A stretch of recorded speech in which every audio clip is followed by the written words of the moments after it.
Bueno, buenos días para todos. Es un gusto para los compañeros que integramos la unidad pedagógica y el departamento de educación darle la bienvenida a este taller, que si bien es muy breve, nos parece que es muy importante, porque va a tener alguna información que va a ser de gran utilidad para los pasos que van a dar una vez que terminen con la última de las actividades académicas que tiene el Plan de Estudios 93 o del Plan Carrera Escalonada, que sabemos que acá hay egresados de los dos planes. Para hacer esta orientación, nosotros pedimos la participación de los compañeros de biblioteca.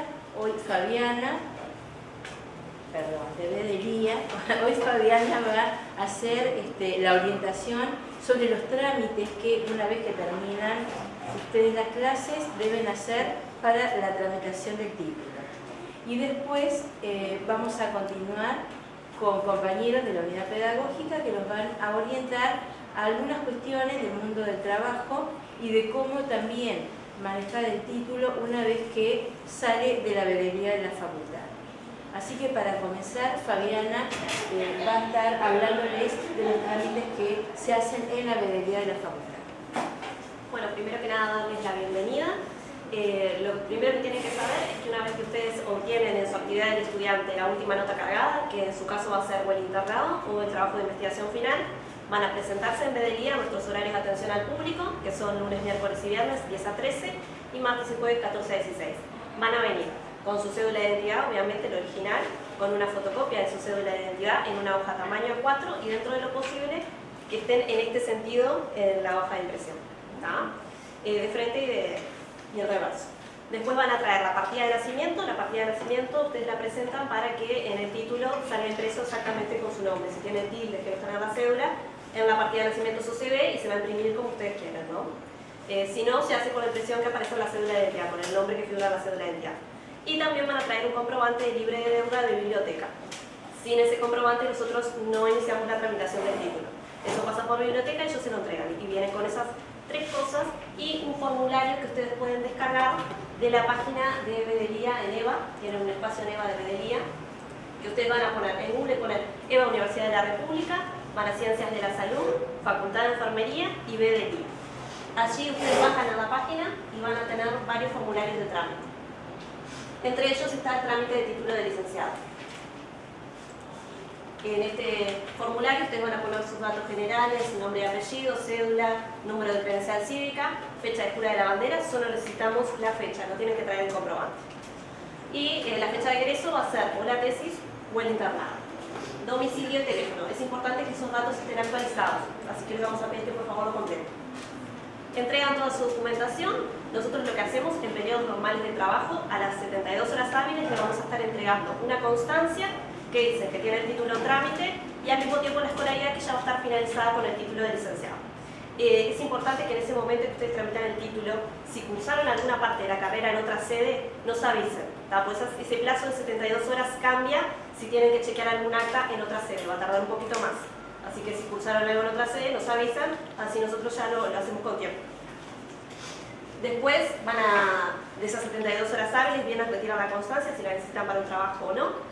Y más o menos, generalmente los miércoles viene Bedelía General y a la semana siguiente, después del miércoles, ustedes pueden entrar a la página de Bedelías, van a ir a Enfermería, seguimiento de título. En esta parte les va a decir que hay un problema, ponen más información. Hay una ley de secciones, debería decir. Bueno. ¿Ya que tenemos acá? No. Sí. Cuando abren con el buscador de Internet Explorer, generalmente se les tranca. Deberían abrirlo con Google Chrome. No sé si lo tenemos instalado.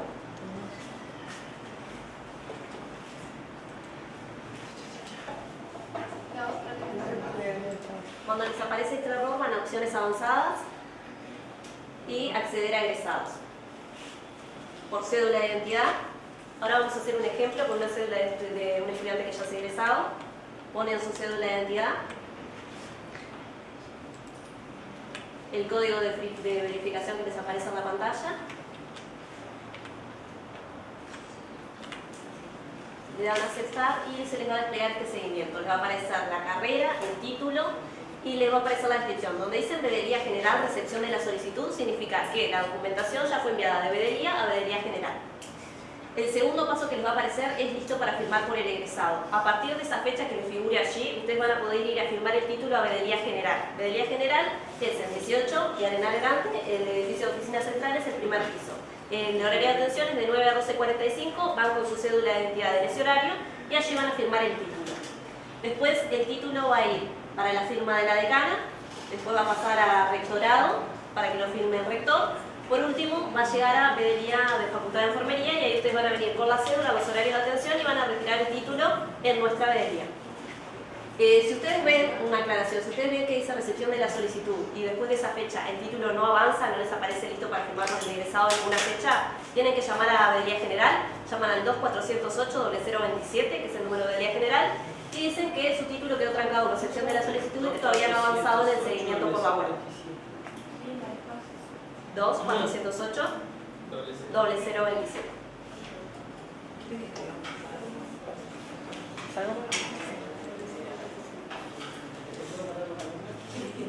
Cuando vengan personalmente al mostrador, les vamos a entregar el título, corroboran siempre, tanto en Veeduría General como acá, que estén bien todos los datos, tanto la fecha de egreso como su nombre. Y nosotros le vamos a hacer firmar el libro de egreso y ahí estaría pronto. Después ustedes van a tener que llevar a la caja de profesionales el título para registrarlo y después al Ministerio de Salud Pública, que van a solicitar fecha y hora por la web para registrarlo. Y ese es el último paso. Cuando registran el título ya quedan habilitados a clases. Bien, así se van a ver todos los campos completos cuando ya el título esté para retirar en Veeduría. No vengan a Veeduría cuando el título dice devolución desde rectorado, porque ahí todavía no llegó a nuestra sección. Es importante que cuando diga envío definitivo a Veeduría, en esa fecha tienen que venir. O después, obviamente, posterior.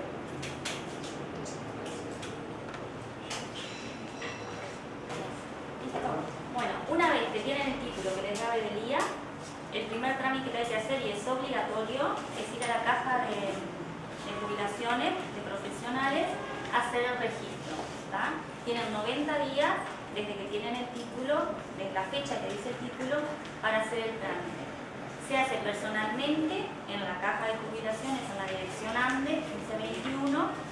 Deben llevar el título original, la cédula de identidad y la credencial.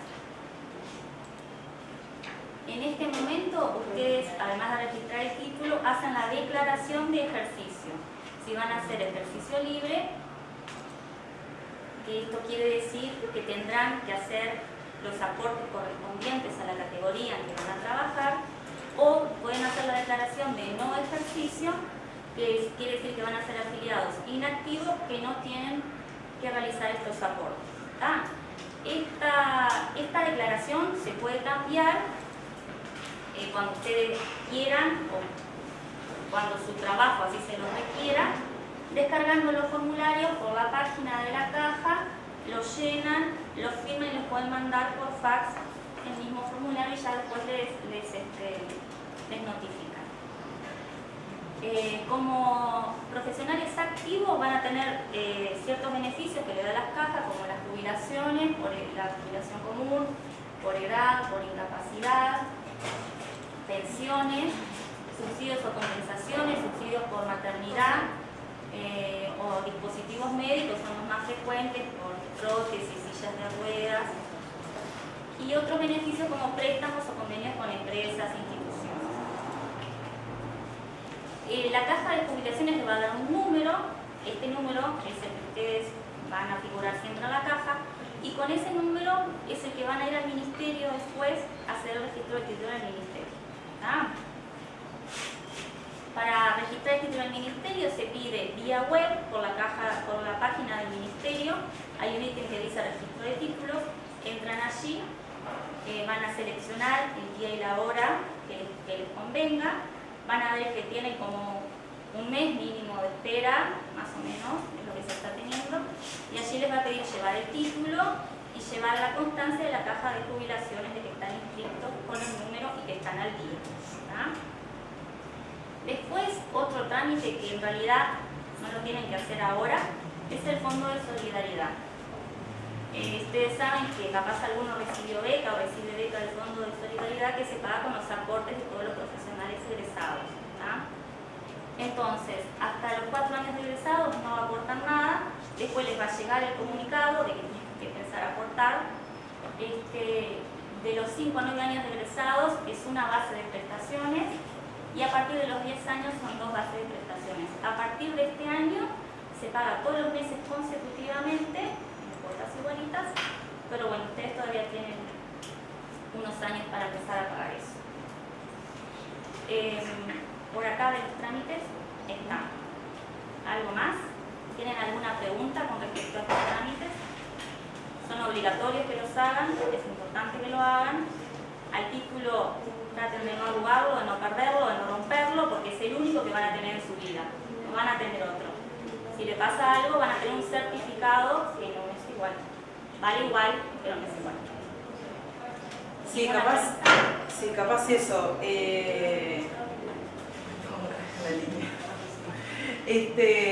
Aclarar 2 cosas, me parece. Mi nombre es Alicia, soy de la unidad pedagógica, soy docente de la unidad pedagógica. No soy licenciada en enfermería, soy licenciada en psicología, pero trabajo en facultad de enfermería. Eso, muy importante tener presente que los tiempos que ustedes, por ejemplo, ven, que les explicaron las compañeras de veeduría, que va de una veeduría central a la veeduría rectorado, viene, decanato, etc. Esos son tiempos que a veces se pueden hacer más largos, un poco por lo que decían a Laura. El título que ustedes les van a dar es la única vez que le van a dar ese título. Es uno de los pocos documentos en todo el país que solo se dan una sola vez y son irrepetibles. Jamás les van a volver a dar ese documento. Así de importante es la acreditación que les da la Universidad de la República, que es realmente irrepetible. Ustedes lo pierden, se les quema en un incendio, se lo lleva la marea, no existe otro igual, es solamente ese. ¿A qué voy con esto? Que cuando este documento, que es tan importante para ustedes, para la universidad y para todo el país, se traslada de veeduría de facultad a decanato, eso va con muchísima seguridad, es una empresa que lo traslada. Si llueve no se trasladan títulos cuando llueven. Si hay cualquier cuestión que puede afectar a esos títulos, no se van a mover. Lo mismo sucede cuando va de decanato a rectorado, de rectorado a veeduría general, de veeduría general vuelve para acá.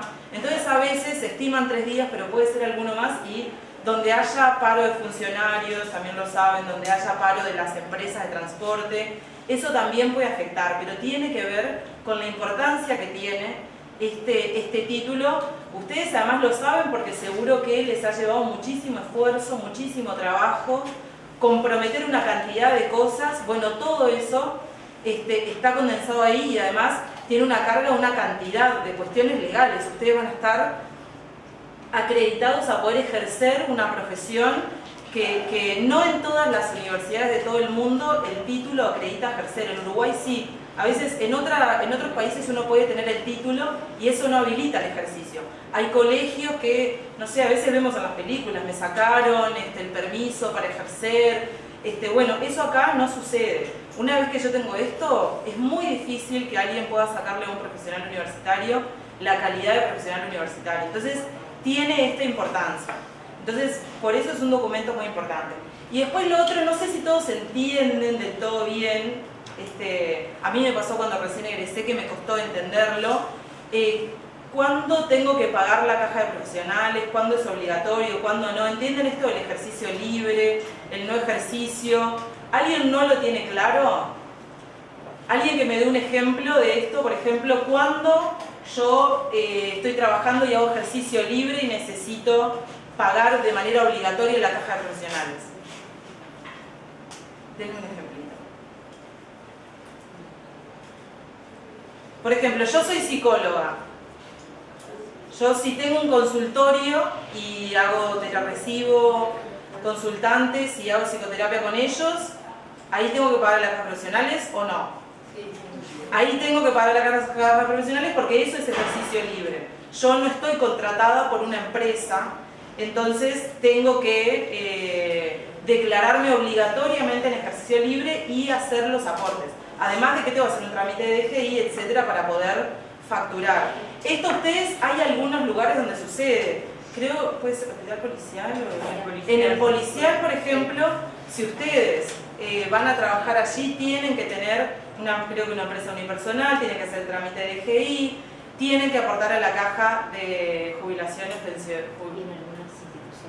Y en algunas instituciones privadas también. Pero hay algunos lugares, por ejemplo, si trabajan en la Universidad de la República o en muchísimas otras, el Hospital de Clínicas, muchísimas otras instituciones que ustedes los contrata la institución, les paga todos los aportes al BPS que paga cualquier lugar donde ustedes trabajan y entonces ustedes no es necesario que hagan el aporte.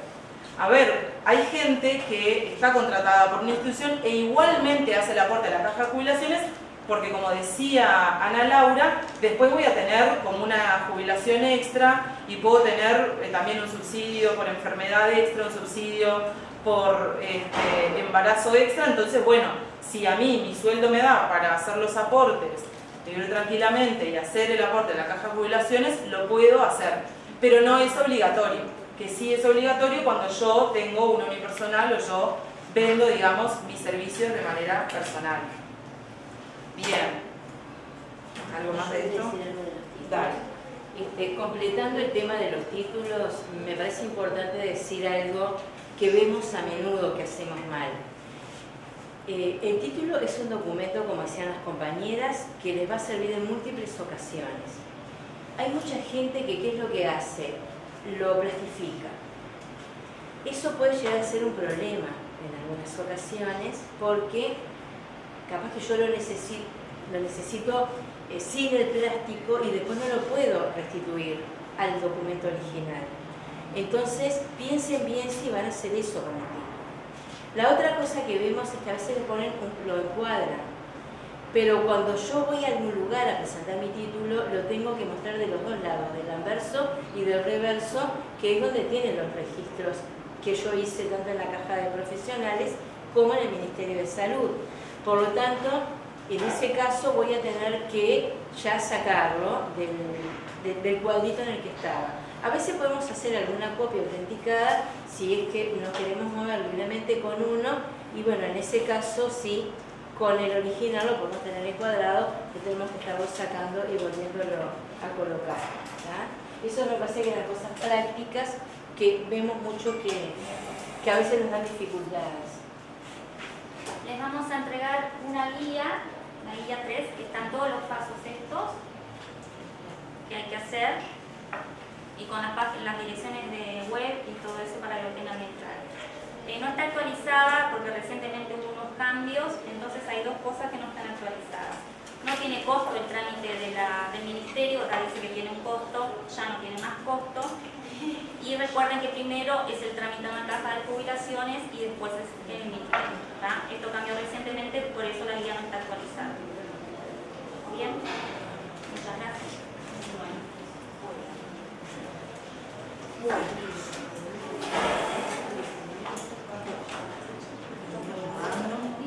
Bueno, muy bien. Entramos como en la última parte de este taller, que es esta parte que tiene que ver con el egreso y la búsqueda de empleo. Acá hay personas que ya trabajan en el ámbito de la salud. A ver, ¿quiénes trabajan ya? Bien, la mayoría. ¿Quiénes no trabajan en el ámbito de la salud? Ahí está. ¿Hay alguien que no trabaja en ningún lugar? Las dos compañeras que trabajan. Y el resto todos que trabajan como auxiliares. Ahí está, muy bien. ¿Dónde trabajan? Hospital de Clínicas, Hospital Militar, ¿dónde más? La Universal, Médico Uruguaya, ¿qué dijiste vos? Médica, Hospital Policial, bien, bárbaro.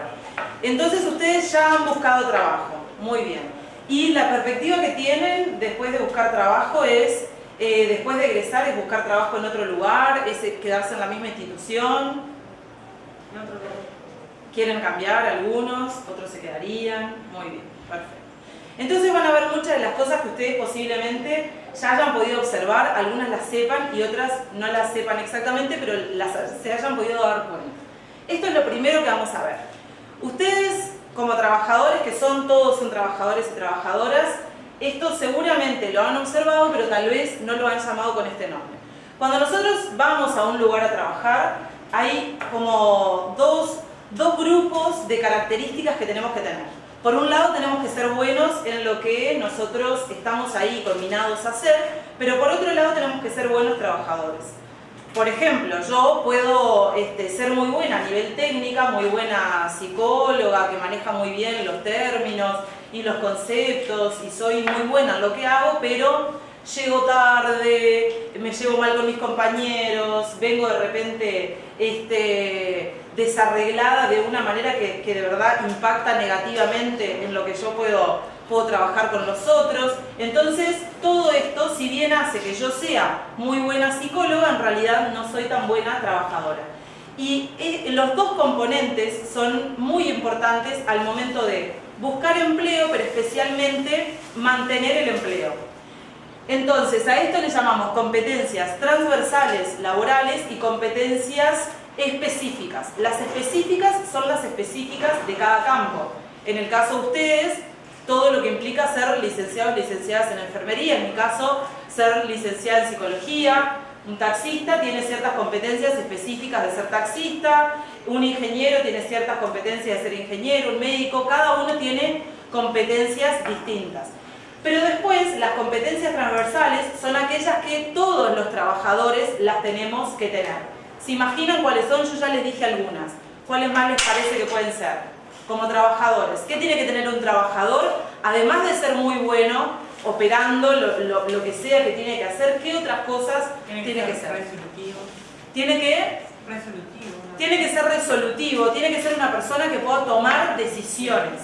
Esto con mucha más razón cuando estamos en la enfermería. Ético. Tiene que ser una persona que tenga una ética como muy clara y que la pueda llevar adelante. Y también ustedes habrán escuchado que en el ámbito más de las ciencias de la salud y de las ciencias sociales hablamos mucho de la bioética, porque estamos trabajando con personas y entonces esto cobra como otra dimensión. No es solo la ética de cómo actúo yo en términos de bien o mal según la moral, sino que estoy tratando con otras personas, sean mis compañeros de trabajo o sean los usuarios. Muy bien. ¿Algo más? Toma de decisiones ética. Actitud para el trabajo, así como tener una actitud proactiva, ahí está, estar como dispuesto a poder trabajar. Muy bien. ¿Qué más? Ser eficaz, ser eficiente, no sé, muchas cosas. Bien. Empatía también. Muy bien. Todas estas nosotras las vamos a ir como viendo en estas. ¿Qué dijiste vos ahora lo último? Saber delegar. Saber delegar. Muy bien. Entonces tenemos, decían, resolución. Esto puede ir, acá tenemos algunas que son iniciativa y autonomía. Y después tenemos más abajo resolución de problemas y toma de decisiones. O sea, no solo yo tengo que poder tomar decisiones y poder resolver algunos problemas, sino también tener la iniciativa. Yo a veces pongo un ejemplo que puede ser medio ridículo, medio absurdo, pero que es bueno. Es como que a mí se me prende algo fuego, ¿no? Y si a mí no me dicen que, de repente si a mí me dicen anda a apagarlo, yo lo apago muy bien, soy muy buena resolviendo ese problema que es apagar el fuego. Pero si no me dicen que vaya, no voy a apagar ese fuego. Entonces ahí tengo capacidad de resolver problemas y de tomar decisiones, pero no tengo iniciativa. Es importante que yo tenga la iniciativa de ir hacia esa actitud proactiva, de tener como esta actitud hacia el trabajo. Después también la responsabilidad, que viene un poco de la mano de la ética, pero también hay ciertas conductas que pueden dar cuenta de la responsabilidad. ¿Qué tipo de conductas me dan cuenta a mí que un compañero mío o que yo soy responsable o no? ¿Les ha pasado alguna vez decir, ay, me cae bárbaro, es divino, trabaja bárbaro, limpia bárbaro la herida esa, pero ¿qué hace que es un irresponsable? No puedo llegar tarde, no puedo Llega tarde, se ¿qué van a la más? guardia sin avisar. Falta la guardia sin Se avisar. pasa más de la media hora. Exacto, todo eso es que uno no es responsable en el trabajo. Y esto es muy importante para cualquier trabajo. Si yo trabajo en una tienda vendiendo ropa, si yo trabajo en un almacén, en un supermercado, si yo trabajo también en una universidad, en un hospital, de gran manera. Y esto que decían las compañeras también, porque se une a lo de la bioética. Yo cuando estoy llegando tarde a un lugar, en los lugares en los que ustedes trabajan, muchas veces no solo tiene que ver con que soy un irresponsable y llegué tarde, sino que de repente hay una persona que está haciendo una guardia de muchísimas horas, que está cansadísima, que además porque está cansadísima de repente no está pudiendo realizar todas las actividades, todas las tareas de la mejor manera, porque realmente somos humanos y hay un momento en el que si yo sé que a las 12 me tienen que relevar y de repente son las 1 y no me relevaron ya, y de repente hace 12 horas que estoy en la guardia, es algo que se pone como bastante complicado. Muy bien. Otra cosa, decíamos, la resolución de problemas y la toma de decisiones. Después por acá van apareciendo otras que no hemos dicho, pero por ejemplo la disposición al aprendizaje permanente.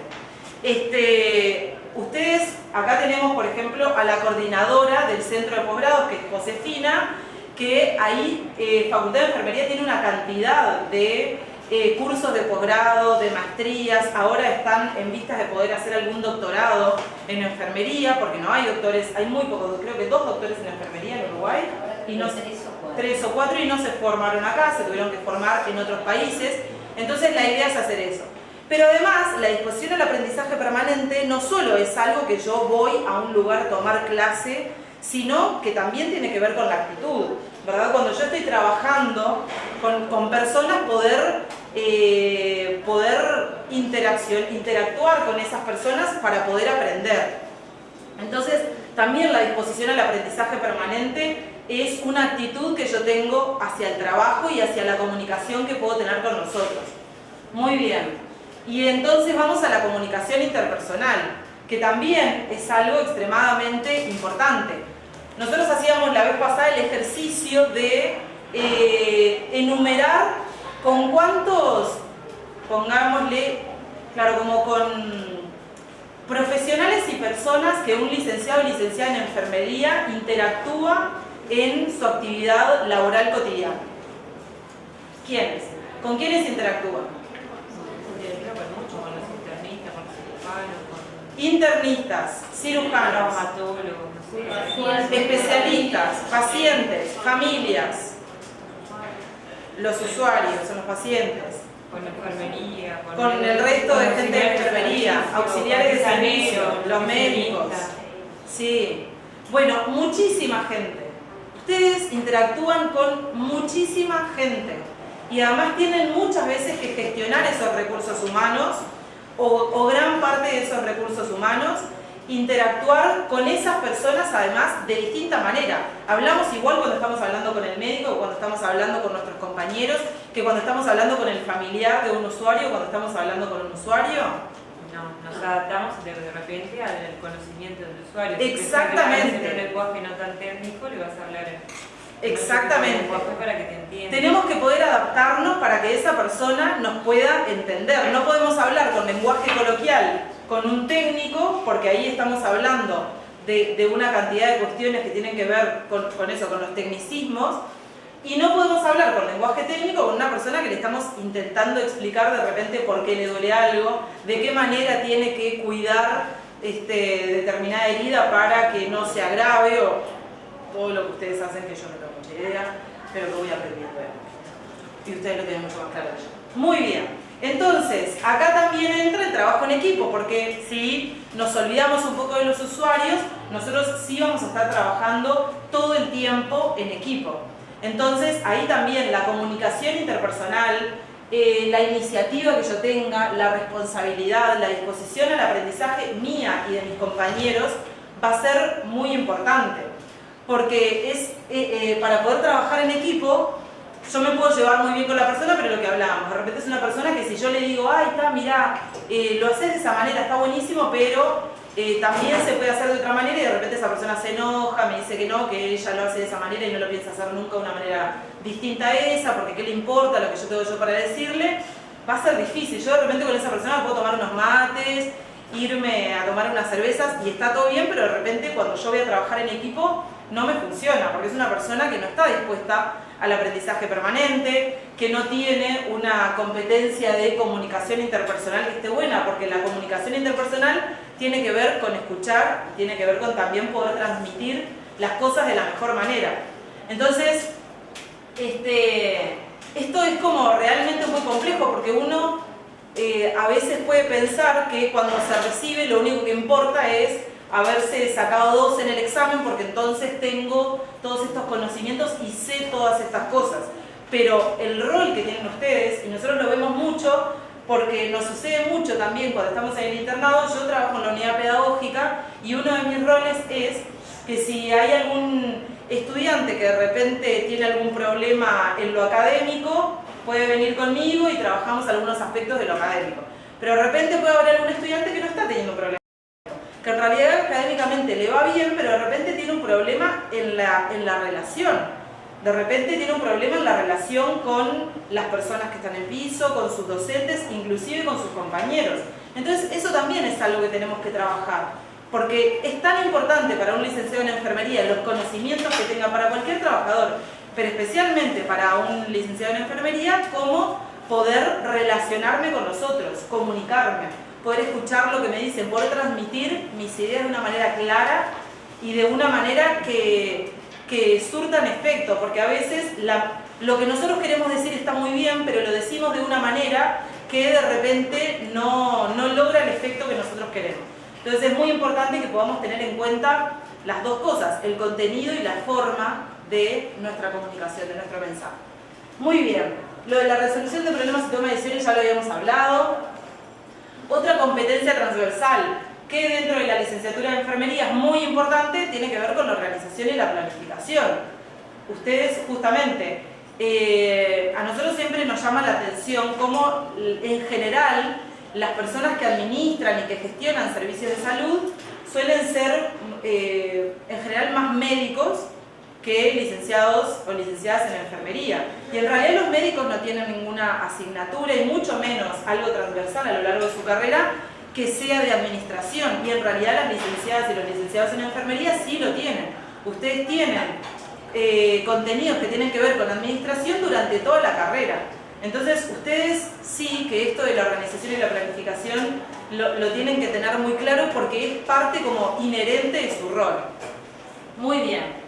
La adaptabilidad, poderme adaptar a distintos tipos de trabajo, y acá es como, hay que tener cuidado con esto de la adaptabilidad, porque no sé si les ha pasado que de repente trabajamos en un lugar y trabajamos de una manera y de repente en el mismo rol en otro lugar trabajamos de otra manera.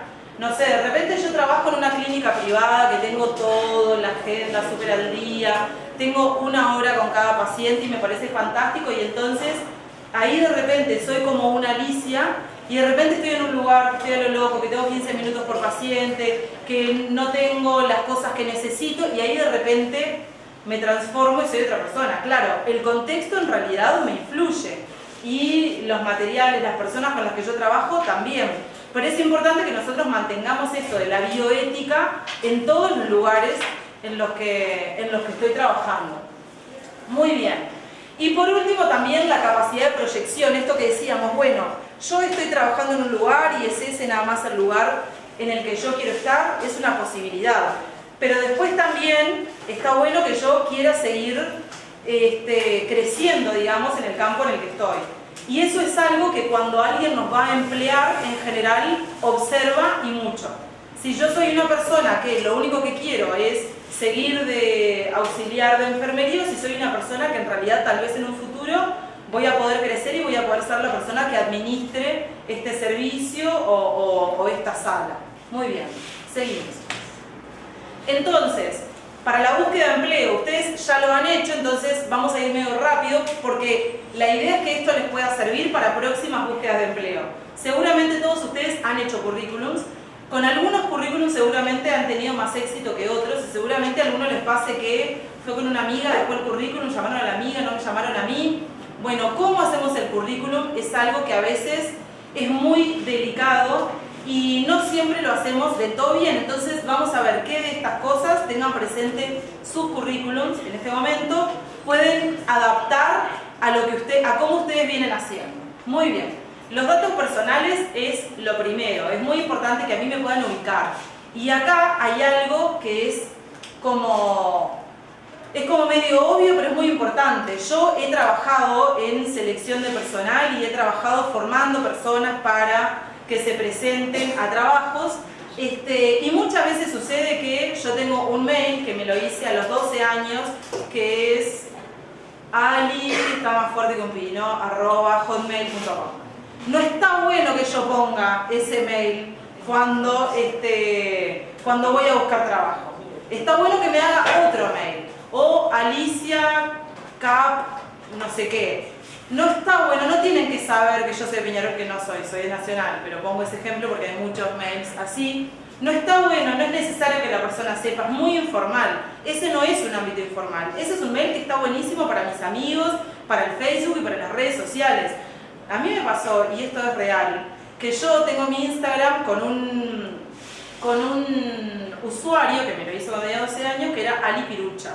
Y me lo descubrió un compañero de trabajo.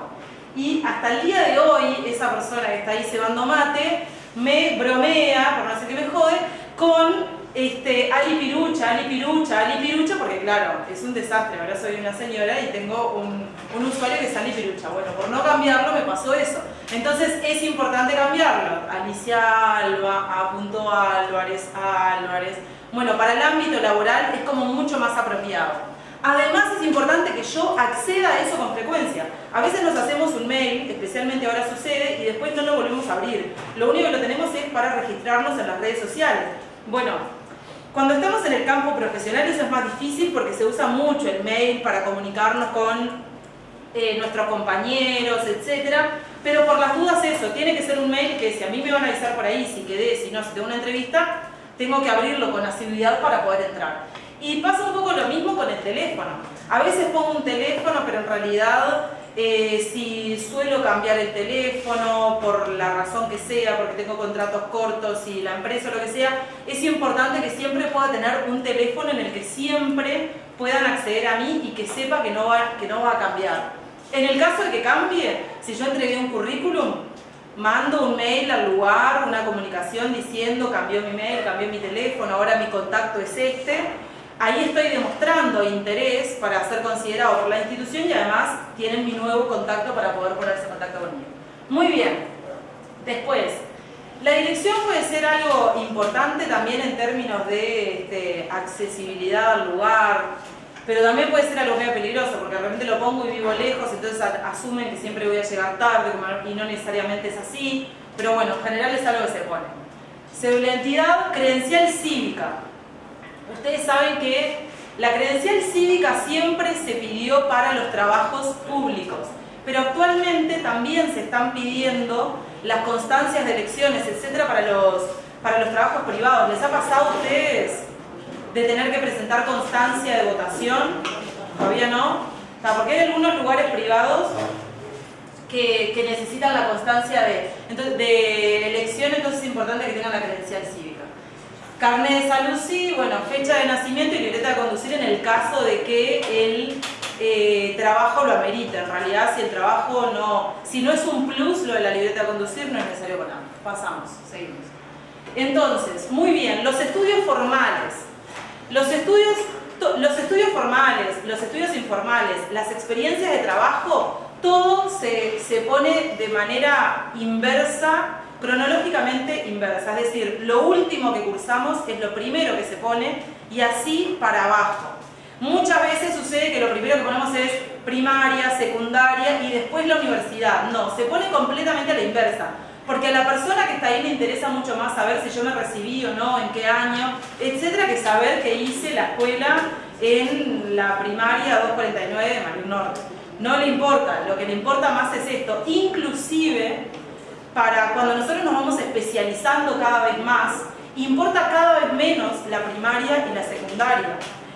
Yo, por ejemplo, actualmente en mi currículum no pongo ni la primaria ni la secundaria, porque yo actualmente hice mi grado, hice un posgrado y estoy haciendo un doctorado, entonces ya es un nivel de especialización que no necesito poner más para abajo. Si yo hice una maestría es porque claramente si yo terminé la licenciatura es porque claramente terminé el liceo, si no, no podría haber entrado. Entonces no tiene tanto sentido cuando yo empiezo a tener mayor nivel de especialización.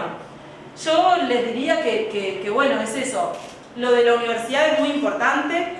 Dentro de lo que es la universidad, bueno, en qué universidad, qué facultad, qué título, el año en que me recibí. Ahí cuando ustedes hayan hecho el registro en el Ministerio de Salud Pública y en la Caja de Profesionales, van a ver que eso, en el reverso del título dice folio, no sé qué, hoja, no sé cuál. Bueno, todo eso también se puede poner ahí, porque es una manera de ustedes demostrar realmente el registro en el que están. A veces también les puede venir bien, depende un poco. Ustedes pueden pedir en Bedelía el ranking, lo pueden pedir acá, ¿verdad? Sí. El ranking de egresado por generación, exactamente. Entonces ahí le va a decir, en la generación, ¿de qué generación son acá en general? De la 2012. 12, 13, 11, bien. De esa generación se recibieron tantas personas y esta persona se recibió con tal promedio. El promedio general máximo de la generación es tal, el mínimo es tal, claro. Si el promedio de la generación más alto es 8 y el más bajo fue 6 y yo de repente tengo 7,5, estoy muy bien puntuada y además va a decir, de 345 que se recibieron, esta persona está en el puesto 34. Bueno, el puesto 105, y ahí tiene el ranking de la generación. Eso a veces también se pone porque en algunos lugares nos pueden evaluar por excelencia académica, pero también va a depender de nuestra excelencia o desexcelencia académica. De ponerlo o no, o sea, si les va a jugar en contra no lo pongan, pero si les juega a favor lo pueden poner. Muy bien, después decíamos secundaria y primaria, en el momento en el que están ustedes empieza a perder un poco de sentido. Si quieren dejarlo lo dejan, pero a lo último y con datos mínimos, y si no, en realidad se puede ir sacando. Formación complementaria también, en el caso de ustedes puede ser muy importante porque pueden tener especializaciones, cursos extra. Ustedes en realidad pueden tomar algunos cursos de formación permanente o cursos de maestrías, aunque no estén haciendo la maestría, en general son libres y se pueden hacer maestrías, especializaciones, diplomaturas y posgrados de facultad de enfermería o pueden hacer en otras facultades. De repente a ustedes les interesa lo que tiene que ver con salud mental y de repente hacer algo en medicina, facultad de psicología, o les interesa más lo comunitario y hacen en ciencias sociales. Entonces todo eso se puede ir poniendo, o en lugares privados. Sé que también a veces en cursos, no sé, de vacunación, etcétera. Bueno, todo eso, todos esos cursos se ponen ahí, y también del último que hice a los primeros. ¿Por qué? Porque de repente los primeros que yo hice tenían que ver con un lugar donde yo trabajaba que ameritaba que me especializara en tal cosa, pero de repente yo ahora estoy buscando en otro campo y me estoy especializando en otro campo. Entonces es más importante lo último en lo que yo me he especializado que lo primero. Muy bien. Siempre es importante poner el año, y esto también se repite con las experiencias laborales. Siempre ponemos las últimas experiencias laborales y después las primeras. Si las primeras ya no tienen mucho sentido, las empiezo a sacar también. Si yo cuando empecé a trabajar, de repente ponía absolutamente todo. No sé, trabajé en un ciber, trabajé en una fiambrería de un supermercado y trabajé no sé dónde. Bueno, después de que yo de repente ya hace 5 años que trabajo o 3 años como auxiliar y trabajé acá, hice una suplencia allá y no sé qué, de repente empiezo a sacar lo otro porque ya no empieza a importar. Lo más importante es la experiencia laboral que yo tengo en el campo en el que estoy trabajando. Eso sí tengo experiencia en el campo, si no pongo todo. ¿Por qué? Porque es mucho más importante que yo contrate a una persona que tiene experiencia laboral, aunque no sea en el campo, a que yo contrate a una persona que no tiene experiencia laboral. Por lo que hablábamos de las competencias transversales. Una persona que trabajó de repente en un supermercado como niñera y o en un ciber o lo que sea que haya trabajado, tiene todas las competencias, o por lo menos ha tenido oportunidad de desarrollar todas las competencias laborales transversales que hoy hablamos, la responsabilidad, llega en hora, sabe lo que es ser un trabajador, tener un trabajo. Aunque nunca haya trabajado de esto específico, cuenta con mucha más ventaja, por lo menos tiene las competencias laborales transversales y sí, estudió y se licenció, asumo que también tiene las específicas porque si no, no se podría haber recibido. Entonces, si no tengo experiencia laboral en el área, pongo la que tengo, y si tengo experiencia laboral en el área, pongo solo esa. Muy bien, a ver, capaz que alguien trabajó, no sé, como educadora en un centro de educación inicial y se va a presentar algo que tiene que ver con pediatría, de repente no es el área, pero es la población con la que va a trabajar, entonces ahí también puede ponerlo. Y después las referencias laborales y las referencias personales, si tenemos referencias laborales del área, están buenísimas, especialmente ustedes saben que cuando vamos a trabajar en un lugar, en una mutualista, etcétera, si yo conozco a alguien que trabaja en esa mutualista y puedo poner su referencia, en general se considera bastante. Pero después, si yo eso no tengo en el área experiencia, puede ser de otra persona con la que haya trabajado, y a veces se pone lo de las referencias personales, que también, especialmente lo de las referencias personales, se pone cuando no tengo referencias laborales en el área de personas profesionales del área. Entonces ahí puedo poner referencias personales de personas del área, a veces pongo docentes, o conocidos que trabajan también en el ámbito de la salud, que son profesionales de la salud, los puedo poner como referencias personales. Siempre tenemos que intentar enfocar de darle un perfil a nuestro currículum. Tiene que ser lo menos general posible. En general, cuando hacemos un currículum ponemos toda la información, eso es lo no deseable.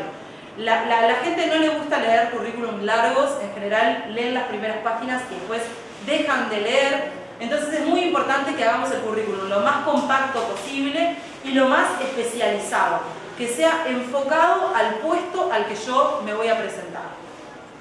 Muy bien, seguimos. La entrevista laboral.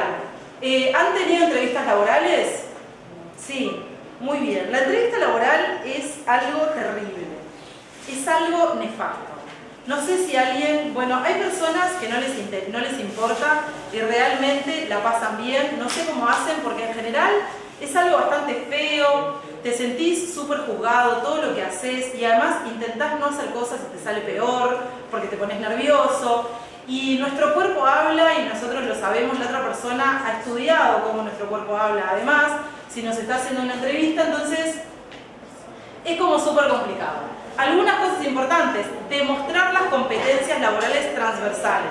De repente en una entrevista de trabajo yo no puedo demostrar lo buena licenciada que soy, pero sí puedo demostrar que soy responsable, por eso puedo llegar puntual, cuidar el aspecto personal, ser una persona... esto tiene que ver un poco con darle como importancia a la entrevista de trabajo. Si yo llego corriendo, sudada, con los pelos así, cayéndoseme las gotas, es como que yo, no sé, salí súper rápido,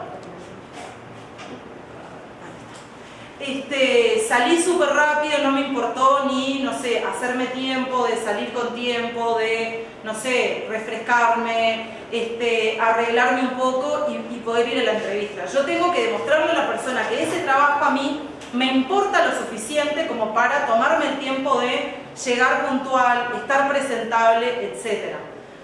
Tengo que demostrar que eso me importa, si no es como que realmente lo que estoy haciendo no me importa. Muy bien. Tener claros los objetivos laborales y profesionales. Esto, de la misma manera que yo tengo que enfocar mi currículum a ese puesto, tengo que ir a la entrevista y saber a qué puesto voy. A veces nos pasa que tiramos currículums en muchísimos lugares y después de repente llamamos a una persona para citarla a una entrevista laboral y me dice, ay sí, discúlpame, ¿para qué puesto era que yo me presenté?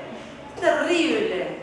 O sea, no, que eso no le suceda. No sé, apúntense en la heladera, tal empresa, tal puesto. No, hagan de alguna manera que recuerden a qué puesto, capaz que nunca les pasó. Yo les estoy hablando como de generalidades.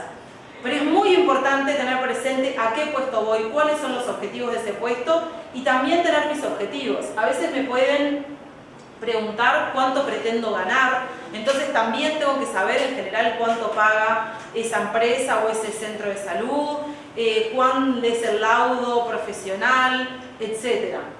Porque eso nos lo pueden preguntar. Conocer nuestras cualidades, nuestras destrezas, nuestros conocimientos, fortalezas y debilidades, porque también a veces nos hacen preguntas trampitas de cuáles son mis 3 debilidades, cuáles son mis 3 fortalezas. Es importante tener claro las fortalezas y es importante nunca decir cuáles son verdaderamente nuestras debilidades, sino dibujarlas. ¿Sí? Entonces, una debilidad que puedo decir en una entrevista de trabajo, ¿cuál es, por ejemplo?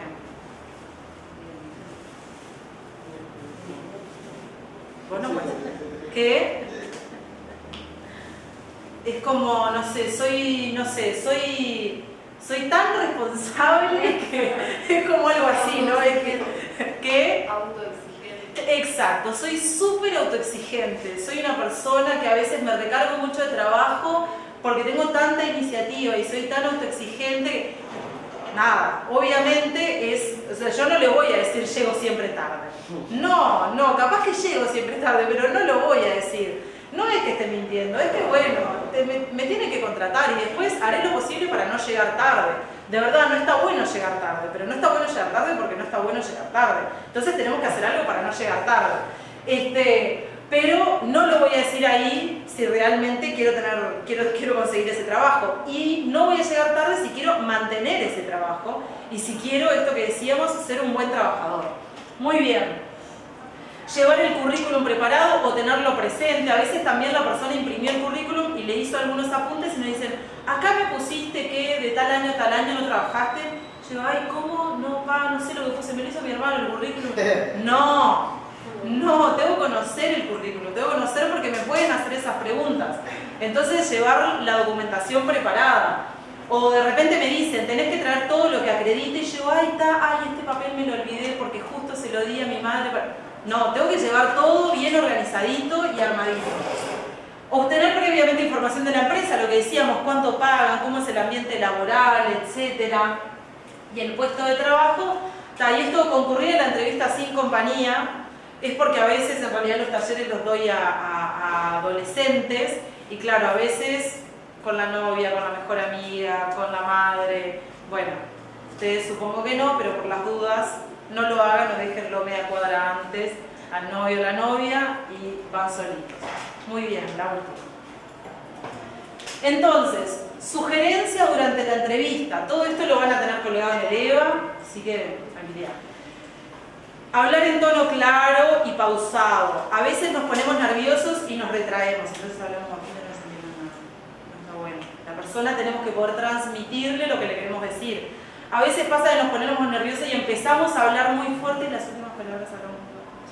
No, todo tiene que ser claro, de principio a fin. Claridad y confianza. Entonces, si nos ponemos nerviosos es mejor hablar más despacio y pausado, pero claro. A veces también pasa que empezamos a hablar súper rápido, no se nos entiende nada. Es importante que se nos entienda. Esto es como, ¿no? Todo lo que usted puede analizar de la conducta de una persona, lo van a estar analizando. Cómo hablamos, cómo nos movemos, qué hacemos. Escuchar atentamente las preguntas y si no me queda claro, preguntar. A veces pasa que nos empiezan a preguntar algo y antes de que termine la pregunta nosotros empezamos a contestar. No, error, next, no. Esperamos que terminen de preguntarnos y después comenzamos a hablar. No cortamos a la persona que nos está hablando. Y si no entendemos algo, preguntamos, que no pasa absolutamente nada. Es mejor, también vamos a estar demostrando interés si preguntamos algo que no entendimos. Mirar al entrevistador es muy importante porque nos hace mostrarnos tranquilos y confiados, que no vamos a estar tranquilos y confiados, pero nos mostramos de esta manera, tranquilos y confiados. Este es el mejor ejemplo, ¿no? Yo no sé si ustedes han tenido experiencias de docencia, pero cuando uno es docente, acá hay una cantidad de ojos que lo están mirando. Todas estas cosas hay que aplicarlas. Nosotros estamos siendo juzgados cada vez que nos paramos acá, casi que de la misma manera que ustedes y todos vamos a ser juzgados cuando vamos a una entrevista de trabajo. Por eso hablamos claro, los miramos, pasamos por todas las caras, hacemos expresiones con las manos, porque es la manera de poder transmitir mejor nuestro mensaje. En la comunicación se establece que el contenido del mensaje es entre un 20 y un 30% del mensaje. Entre el 70 y el 80% del mensaje es la comunicación paraverbal o no verbal. Esto quiere decir, yo a veces les pongo también un ejemplo que puede ser un poco cruel, pero que me parece muy claro, que es, por ejemplo, si yo tengo un niñito un bebito, y yo de repente le digo, ay, sos horrible, sos la cosa más espantosa que vi en mi vida. El niño me sonríe, porque yo en realidad con mi cuerpo le estoy diciendo que lo amo, aunque con mis palabras le esté diciendo algo espantoso. Y lo mismo sucede a la inversa.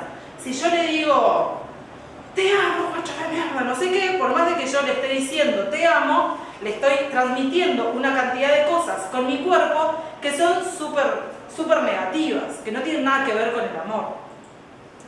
Entonces, a nivel del mensaje, si bien probablemente sí lo amo, lo mismo, ¿no? Cuando decimos, bueno, decimos no digas malas palabras diciendo malas palabras, o decimos no pegues pegando, en realidad ahí hay un mensaje contradictorio.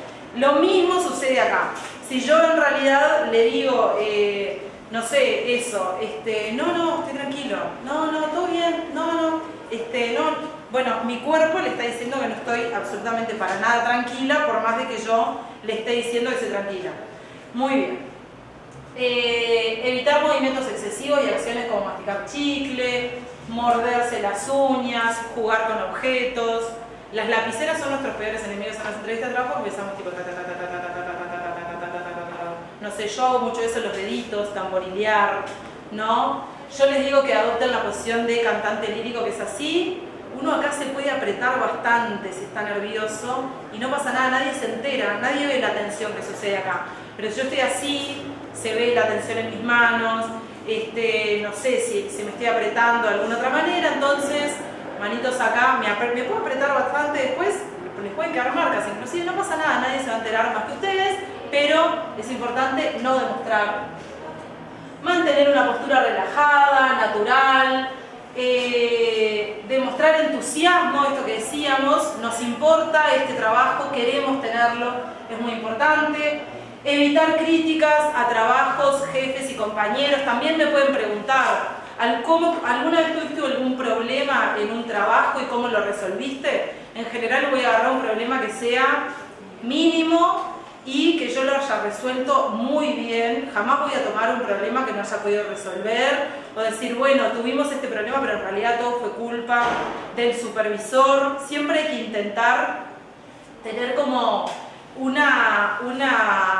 como un discurso lo más pacífico posible, porque si no se puede leer que yo en realidad soy una persona que he tenido conflictos en otros trabajos y que posiblemente pueda tener conflictos en ese, y eso tampoco lo queremos. Entonces siempre voy a intentar evitar criticar.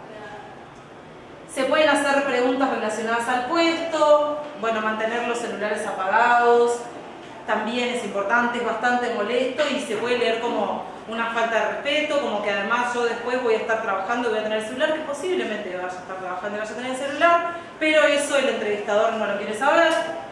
Al responder preguntas sobre su vida familiar personal, tratar de ser positivo, pero sin entrar en detalles y tratando de hablar de problemas personales.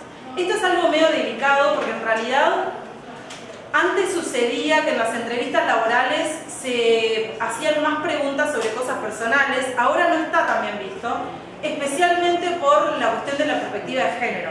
Antes se le preguntaba mucho, especialmente a las mujeres, si tenían hijos, si eran casadas, cuántos hijos tenían, de qué edades, y muchas veces esto hacía que se contrataran hombres o mujeres sin hijos a mujeres con hijos.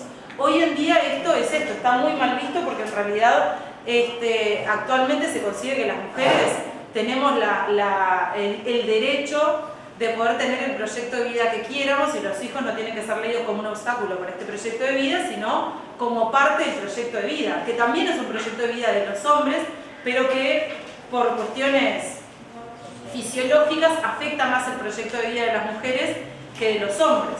Necesariamente las mujeres se tienen que tomar ciertas licencias para poder parir, que los hombres no tienen que hacerlas porque no son quienes paren. Entonces, pero justamente lo que se está trabajando en el campo del derecho laboral es generar leyes compensatorias que no afecten tanto a las mujeres. Esto, por ejemplo, sucede mucho con las mujeres universitarias. Las docentes universitarias, en los primeros grados, cuando recién empezamos en la carrera, la mayoría somos mujeres y hay pocos hombres. pero los grados más altos, que son los que cobran mejor y los que tienen mayor nivel de especialización, la mayoría son hombres y habemos muy pocas mujeres. ¿Por qué? Porque sucede eso, empezamos a tener, la maternidad nos afecta mucho más a las mujeres a nivel del trabajo que a los hombres. Y sucede que, por ejemplo, cuando tenemos que presentar un currículum, en una mujer probablemente haya unos meses de inactividad laboral, o inclusive a veces algunos años. A veces las mujeres necesitamos cortar durante años, no solo por nuestros hijos, muchas veces en las mujeres sigue recayendo el cuidado de las personas dependientes de la familia, aunque no sean hijos, y tenemos que dejar de trabajar, y eso nos lo pueden preguntar en una entrevista de trabajo. ¿Por qué usted dejó de trabajar entre este año y este? A los hombres también les puede pasar, pero en general, estadísticamente, sucede menos. Entonces, nosotros ahí podemos explicar qué sucedió, que nos tuvimos que hacer cargo de alguna persona dependiente, pero no necesitamos entrar en detalles, porque no tiene por qué saber la persona con la que nos está entrevistando, ni que nos va a emplear, absolutamente nada de nuestra vida personal, porque lo único que le tiene que interesar es nuestra vida laboral. Entonces, respondemos de manera clara, que no parezca que estamos ocultando nada, y que no hay nada que no queramos decir, pero no entramos en detalle. Me parece que por ahí está. Bueno, muy bien, nos vamos a ver en la ceremonia de graduación. Esta es otra cosa, nosotros que hoy no la nombramos, hacemos una ceremonia de graduación que con ustedes es el 12 de mayo, que es el Día de la Enfermería, el Día Internacional de la Enfermería. Ahí en general hacemos una ceremonia que tiene que ver con el significado de este día. Porque capaz que alguno Ahí está. Algunos capaz que egresan ahí, los que no van a egresar antes de abril, van a entrar en la ceremonia de graduación que hacemos en diciembre. Las dos ceremonias de graduación en general se hacen en el Paraninfo de la universidad, que está en la sede central de la universidad, el 18 de julio, entre Tiziana Narvaja y Eduardo Acevedo. Si no se puede ahí, encontramos otro lugar, pero en general se hace ahí. Y también es muy importante porque de la misma manera que cuando ingresamos a la universidad o cuando pasamos del mundo laboral o de secundaria a la universidad, es como un momento bisagra que yo tengo que aprender una cantidad de cosas nuevas. ¿Sí? Lo mismo sucede cuando estoy al egreso. Cuando estoy egresando es como el punto máximo de la autonomía y de la adultez. Ya está, yo tengo una profesión, tengo una carrera y voy a ejercer, ya no voy a tener referentes que me van a estar evaluando y diciéndome, aunque a veces me moleste y me angustie, que me digan cosas que de repente no me gustan tanto, me están guiando, no lo voy a tener y voy a estar de manera autónoma. Entonces, acá también hay como un momento bisagra. Además, ustedes han puesto una cantidad de horas que han quitado de poder estar haciendo otras actividades, con sus afectos, con las actividades de ocio que les gusta. Seguro que les ha llevado muchísimo esfuerzo poder hacer esta carrera, como cualquier carrera universitaria, pero especialmente esta, que si bien yo no la he hecho, observo la trayectoria de ustedes todo el tiempo. Es importante que le podamos dar un cierre a este momento y que podamos como poder agradecer a las personas que nos sostuvieron en este momento y poder gratificarnos nosotros de lo importante que es poder habernos licenciado. No todas las personas con las que ustedes ingresaron en el 2011, 10, 12, 13 seguramente estén egresando. Hay algunas personas que no pudieron, o tal vez también les haya pasado que por momentos tuvieron que dejar, después tuvieron que volver, o como sea que hayan sido sus trayectorias. Tiene un impacto muy importante en nuestra vida cotidiana. Seguramente le quitamos eso tiempo a nuestros afectos, a nuestras parejas, a nuestros hijos, a nuestros amigos, a nuestra familia. Entonces es importante decir, bueno, lo logré, lo logramos juntos, pudimos hacer esto, cerremos esto con un buen broche de oro, y esa es la propuesta que nosotros les damos desde la facultad. Para nosotros es muy importante, y desde la universidad, celebrar vuestro egreso. Son un logro, es un logro que cada uno de ustedes esté egresando. Entonces, está bueno celebrarlo, y la idea de la ceremonia de egreso es eso, es celebrarlo. Así que los vamos a estar contactando también para que nos den fotos, vamos a hacer un video y bueno, una cantidad de cosas. Pero si no es en mayo, va a ser en diciembre, ahí seguro nos vamos a estar viendo. Está pronto. ¿Algo más para decir, José? Creo que Bueno. ya damos por terminado, les agradecemos que hayan venido, porque si bien es una información muy general, para ustedes es una orientación a los futuros pasos que tienen que dar y a nosotros nos permite contactarnos con ustedes en esta etapa de salida de la institución. Recordarles todas las cosas que aprendieron a lo largo de la carrera, no solo los aspectos técnicos, sino también todo lo vinculado con lo que es la relación con el paciente. Ahora es fundamental porque ustedes van a tener la responsabilidad institucional de conducir el proceso de atención de enfermería a los usuarios. Y por lo tanto, esa responsabilidad tiene muchas ventajas o beneficios, pero también trae aparejado una serie de responsabilidades, de obligaciones que tenemos que conocer bien para podernos desempeñar adecuadamente y evitar los problemas también en el futuro. Así que bueno, mucho éxito para todos en esta carrera que eligieron y que compartimos, y quedamos a las órdenes ya ahora desde mi rol de director del centro de posgrados para lo que son los programas de educación permanente, las especialidades, maestrías, y como decía Alicia, esperemos que para ustedes sea una realidad que contemos con el programa de doctorado. Bueno, muchas gracias. Nos vemos. Chao.